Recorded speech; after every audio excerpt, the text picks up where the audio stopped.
कवि सम्मेलन देख देख के घर की शीला देवी को शेरो शायरी का बुखार चढ़ गया था। अब वो सीधे मुंह किसी को जवाब ही नहीं देती थी। उनके पति और उनका बेटा तो काम करने घर से बाहर चले जाते थे और उनकी शायरी झेलनी पड़ती थी बहू रेणु को।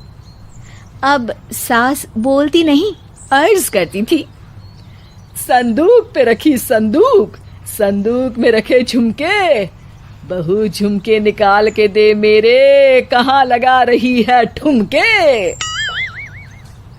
माँ जी, झुमके तो आपके निकाल दूंगी मैं, लेकिन आपके दिमाग से ये शायरी का भूत कैसे निकलेगा? छोटे लोग नहीं समझेंगे, शायरी है शौक बड़ा, तू अपने काम से काम रख, मेरे काम में मत टांग अड़ा। शौक अलग बात है, लेकिन हर चीज में अपना शौक डाल देने से जग हसाई हो सकती है सासू माँ। अरे मैं हूँ एक नंबर कलाकार, कोई ऐसी वैसी बला नहीं, तुम घर के कामों में उलझी, समझोगी मेरी कला नहीं।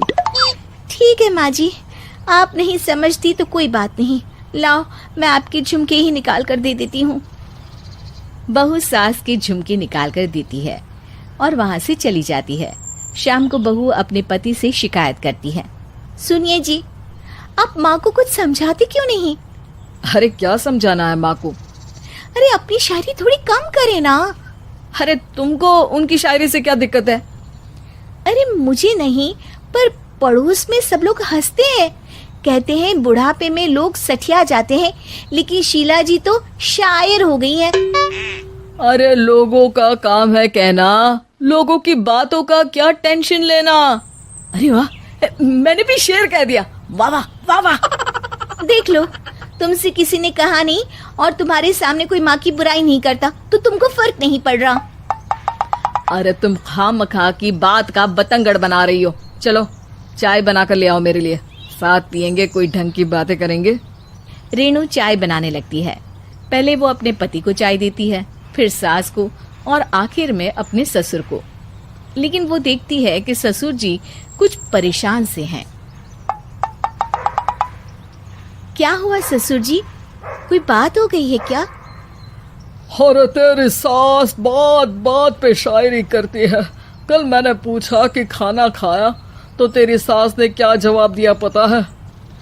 अरे गलती की और आरोपी ने कोड़े खा लिए फटाफट, खाना तो नहीं पर पकोड़े खा लिए झटाझट। अब बता क्या जवाब दूं इस बात का? वो तो सभी से शायरी में ही बात कर रही हैं, मुझे भी समझ में नहीं आता कि क्या करूं मैं। बेटा उसको उसी की भाषा में जवाब देना पड़ेगा। मैं तो आम बातचीत में भी उसके सामने कुछ नहीं बोल पाता, शायरी में क्या बोलूंगा भला। ससुर ने जैसे ही कहा कि उसको उसी की भाषा में जवाब देना पड़ेगा, बहू को ये बात जच गई। अगले ही दिन वो शायरी की कुछ किताबें लेकर आई और शायरी की प्रैक्टिस करने लगी ताकि सास को उन्हीं की भाषा में जवाब दे सके। उसने दिन रात एक कर दिए। एक दिन सब साथ में बैठकर टीवी देख रहे थे, तभी रेणु सबके लिए बिरयानी बनाकर लाती है, लेकिन सास को बिरयानी भाती नहीं। कौवा करता काऊ काऊ, चिड़िया बोलती ची ची, इतना खराब बिरयानी बनाई है कि मुंह से निकले छी छी।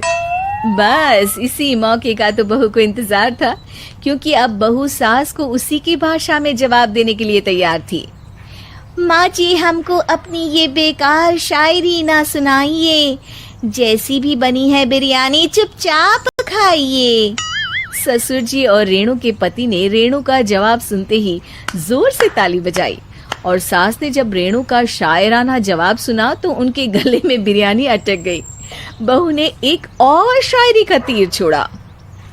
शायरी में बहू के सामने सास हो जाएगी ढेर, क्योंकि सास मारेंगी एक शेर तो बहू मारेगी 1.25 शेर। सास को छोड़ के सब वाह वाह करने लगते हैं। आज पहली बार सास को नहले पे दहला मिला था और रेणु ने सास का मुंह चुप करा दिया था।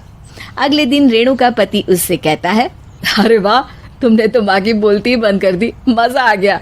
अब मेरे लिए कुछ बना दो, खाकर मैं काम पर चला जाऊं। शायरी ही है मेरा जीवन, वही करूंगी जी भर के। नौकरानी रख लो कोई, काम नहीं करूंगी मैं घर के। अरे तुम क्या माँ जैसी हरकतें करने लगी, सीधे सीधे बात करो ना। हो गई कल शायरी, रोज थोड़ी ना करोगी। शीशी भरी गुलाब की पत्थर पे फोड़ दो, जो मुझे शायरी से रोके उसके कान मरोड़ दो। पति घबराकर वहां से चला जाता है और बाहर उसके पिताजी के पास जाकर बैठ जाता है। दोनों अपनी बीवियों की शायरी से परेशान है। ससुर को पछतावा होता है कि क्यों उसने बहू को सास की भाषा में ही जवाब देने का आइडिया दिया। अब तो घर में दो दो शायर हैं।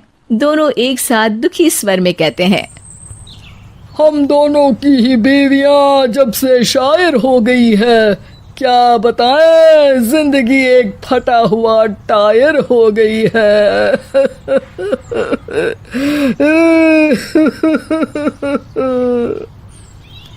हम दोनों की ही बीवियां जब से शायर हो गई है, क्या बताए जिंदगी एक फटा हुआ टायर हो गई है।